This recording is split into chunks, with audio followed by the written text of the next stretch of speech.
Hello and welcome to Live from the Library. My name is Laura Heywood and this is the library at the Public Theater, where audiences and artists gather before and after theater productions to immerse themselves in food and drink as well as culture and art. I'm thrilled that you're joining me for this inaugural episode of the brand new series, and I could not be happier to welcome my very first guest, Daniel Alexander Jones. Ooh, so excited to be here with you. Thank you for so having me. much. Really, I just exciting. saw your show Blacklight at Joe's Pub for the second time. It is one of those shows that is so multi-layered. And actually, I'm not sure that show is exactly the right word. I want to get into that a little bit later. But first, for people who have not seen you before and aren't familiar with your work, who is Daniel Alexander Jones? Great, thank you for having me again. I'm very happy to be here. So I am a performance artist, writer, and theater maker. I have been working professionally for about 25 years. And, How is that possible? But I'm based in New York and have been for quite some time, but I also had a long time of spending time with artistic communities in other parts of the country. And I make pieces that each are sort of driven by the question at the core of them, and the form that they take depends on the question that I'm asking. So some pieces are like Blacklight, a piece that orbits around a persona with music and with story. Some pieces are what might look like to be more traditional plays. Others are performance pieces that have some elements of installation. But always the thing that I do is I work in collaboration with others. I love collaborating. So each project that I do, I bring on a team of people to play with and to dream with and to imagine with.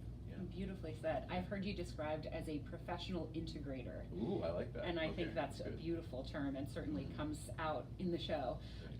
So in this playbill, the show is credited as created by Daniel Alexander Jones, but the songs are written by Jomama Jones. Yes, they are. Who is Jomama Jones? So Jomama is, she is my alter ego.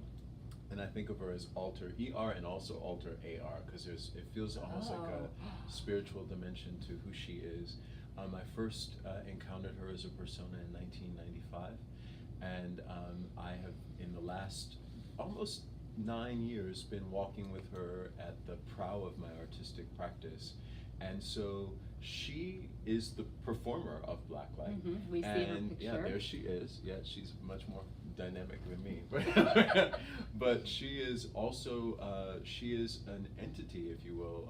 And when creating work for the shows that I've done with her, she definitely has a presence and a voice. And when it's time to write songs, she's the one who's writing the songs, not Daniel. So in collaboration with my incredible songwriting partners. But yeah, so that's why she gets credit for them. But her checks come to your address, right? Well, yeah. What checks? So you know something I don't know. I'm like waiting for the checks. So I love the idea that Joe is not a character that you created, but rather I've heard you describe her as an entity, as an energy, and as a real true being who you were channeling in the style of an old mystic, like an ancient mystic. Wow, I love that. Can you talk about how you discovered her? You said you first encountered her in 1995. Not you sat down to write a character. Absolutely. But you encountered her fully formed in some ways. Can you talk about that a little bit? For sure. So, I was working on my very first full-length performance piece, and that had a lot to do with the neighborhood that I grew up in Western Massachusetts, which was in Springfield, which was this working-class urban space that was very diverse neighborhood. Predominantly black, and I wanted to show the quality of that neighborhood, and one of the things that typified it was our love as kids and as adults of black music, right? So I wanted to make a little piece that orbited around our experience watching Soul Train on Saturday mornings and how that shaped us as, the culture. And so I said, well, who will be at the focal point of that Soul Train episode? And she appeared. And she was fully formed, and she was not one of the recognizable singers of that time, but she had qualities of all of them, a little something older than that and a little something of the future. So what happened is I sort of let her through, and when we did that piece, she was the energy that most affected audiences. And I said, oh, she's actually other than this world that I created. She's bigger. And over the years, in various incarnations and ways of engaging with her, she has grown into this fully realized presence. And I say that she's not a character because I don't actually consciously craft her at all. It feels more like I'm tuning in on a radio to a station, and she's the station I'm tuning into. When I'm performing with Jomama, I have strangely access to memory, to impulse, to things that defy the logical understanding of what a character might be in a normal sense. And to seal the deal, everything that I've written for her, she rejects anyway. So like I can't. I'm like, so I just leave her to her own devices. So for those of you who are just joining us, this is Live from the Library, a brand new live streaming show produced by the Public Theater. This is Daniel Alexander Jones, and we're talking about his alter ego Jomama and her show Blacklight, which is currently halfway through a residency at Joe's Pub. Also, because we're streaming live, you can contribute questions by commenting on the video, and we'll get to some of those in a couple of minutes. So excited. I would love to discuss the elements of this show that I was trying to describe it to a friend, and I said it's sort of a concert theater hybrid, but then I realized I couldn't describe it completely without using words like storytelling, like church, like mysticism, and it does feel like an ancient tradition almost, set in a cabaret space with, French fries and IPAs and, and your signature cocktail. But it reminded me of showing up to see a shaman perform an ancient ritual that also has sequins and jazz music. I love that, and I think that is probably the closest description I've actually heard to what it is that we're doing and what we intend to do. Oh, good. Absolutely. So I got it. Yeah, and I think one of the things that I know about my work, and when I say my work, I also mean the work of the collaborators and the lineage of artists that I come from, is that we try to make the pieces look and feel and sound like they need to, and not try to fit them in a pre-existing box. So my concern with form is that the form accurately reflect the content, and so all of the things you describe are the content of the piece, and so the form has to look like that. And that means it's not going to look quite like anything you've seen before, even though it has elements of things that you know very well. So we do know sequins, and we do know a cabaret, and we do know great storytelling, but we're not accustomed to seeing those things linked with a kind of, shamanic or energetic experience that's about asking you to look deeply inward and consider some things philosophically and cosmologically. That doesn't mean that they can't live together. It just means that this is an experience with which you might not be entirely familiar. And I think, as I know you do too, that's an exciting adventure. Like, go have an experience. I love going to see things that challenge me in that way. It's there's something uniquely magical about a piece that feels both ancient and completely of the times. Thank you. And this absolutely does. That's exciting to hear that it's getting across, because we're working hard to make it get across that way. Yeah. It's clear how hard you've worked. I want to touch on the fact that I know you had at least one theater program that told you should choose a different path. Oh, yes, because you would never be cast. Yeah. And then instead of being shut down by that, you went and found, was it an African Studies? Africana Studies. Africana Studies that actually prepared you for theatrical grad school training. I'd love for you to talk about how what could have been a setback for any other person turned into a fire within you that helped to make you the person you are. Well, thank you for bringing that up. I feel, I was struck the other day reading the article about Greta Gerwig, who did Lady Bird, and how she was rejected from all of these programs, but within her, she knew that her destiny was tied to making a piece of art that would reach people in the way that Lady Bird did. And so I think there's a certain amount of self-knowledge that I'm fortunate enough to have had because of my upbringing in my community, the kind of love that I was able to absorb to know that, like, oh, this is what I'm gonna do and I'm gonna do it. But I do think that it's been a challenge to my own career, has been a challenge to a lot of the existing norms about what theater is in terms of it belonging to, largely belonging to white institutions and audiences. I'm a black person, I'm a queer person. I have largely been produced by queer people, women, people of color, hybrids of all of those identities. And so when I enter the public, I feel like I enter the public representing ways of making theater that straddle this institution, but also live outside of it. And I think I'm hoping that people on the outside will see what I'm doing and feel inspired that you can do it a different way. Because largely I've been an independent artist, and it's exciting to, see this trajectory unfold. But I will stress that I never did it alone. That this is a result of community, and I feel very excited to be here. But I'm here with my people. Yeah.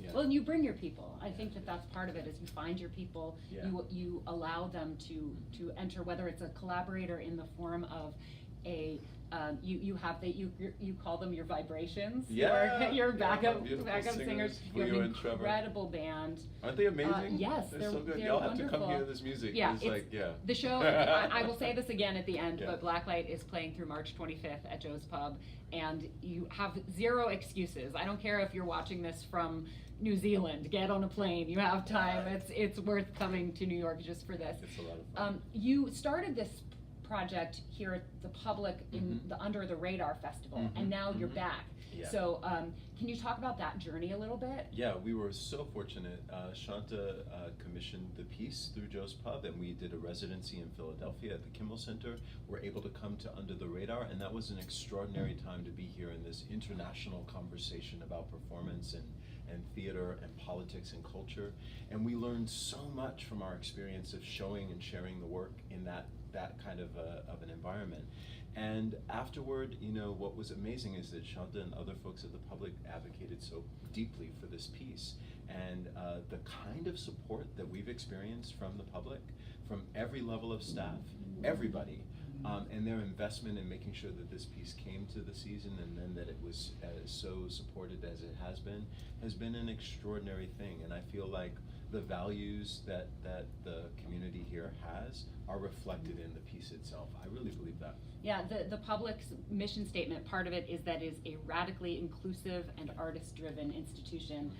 It's sort of quintessentially downtown New York theater. For sure. And I think you are the perfect example of the kind of artist that can find a home here and really be supported in creating work that is distinctly you. It does not feel in any way watered down.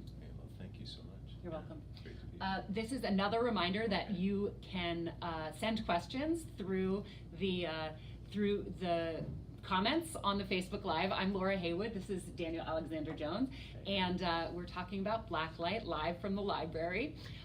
We actually have a couple of questions from the audience. So Justin wants to know, what does the term blacklight refer to? Okay, so blacklight is light that lives in the ultraviolet spectrum, right? It's outside of our clear ability to perceive as human beings, but it's light that exists, it's vibration that exists, and so it's a metaphor for so many of the things that exist beyond our easy ability to perceive them. So in the show, I think it's a call to imagine beyond what we can see and what we know. And Gracie asks, is there anything you hope your magic will inspire people to do once they leave? Oh, wow. Well, there are a couple things. Thank you for the question. The first is I hope that people are willing to be a bit more deliberate in terms of taking time to listen to one another, to trust that there's more going on in people than might be easily visible. But the most important thing, I think, is this idea of imagining a world that we can't yet perceive and being willing to take action at our particular crossroads to make that world come into being. It's a very dark time, but I believe that we have the capacity, we're equal to the time, and we have the capacity to imagine a next step that is generative. The idea that darkness does not necessarily mean a complete absence of light No, is it's so it's important. A womb. Yeah. I actually was going to ask you to expound on the importance of the word crossroads, both in this piece and in general in your personal existence. Mhm. Can you talk about that? Yes, and I will. Like, we come from a direction and we encounter choices. And the most crossroads are at the intersection of two roads, so there's four choices. One, you came from one way, you got three opportunities in front of you. And so the crossroads is a holy site in many world traditions, because it is a place where the choice that you make at that crossroads with the different options will affect the fate, the outcome of not only your life, but the repercussions that your life has on other lives. And so at this moment, I feel indisputably that we are at a major crossroads in the country. I think I'm not alone in my belief. And we are seeing that in this last several months, some pretty extraordinary choices are being made, especially by young people who are determining that they will be architects of what comes next. What is the most important crossroads you faced in your own life? Oh, that's really good. I think it's the crossroads of understanding that no matter what happens in terms of external recognition or validation, that my work on the planet is to do this art practice, and choosing that has changed the game in every way for me.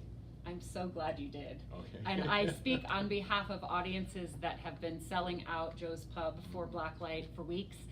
We're only halfway through the residency, which means that you still have several weeks left to see Blacklight. You don't want to miss it. I'm Laura Heywood. This is Live from the Library. Daniel Alexander Jones, you are just a true light, a black light, if you will, in the world. And I am just thrilled that you were the inaugural guest on this brand new series. So excited to be with you, and best of luck with it. As Thank it goes you forward. so I'll be much. watching. Cheers to you. Thank you. Cheers. And maybe I'll be back to see Blacklight a third time. Please do. Who knows? I'll Come see you on, soon. y'all. Come see Thanks it. everybody for joining us at Live from the Library.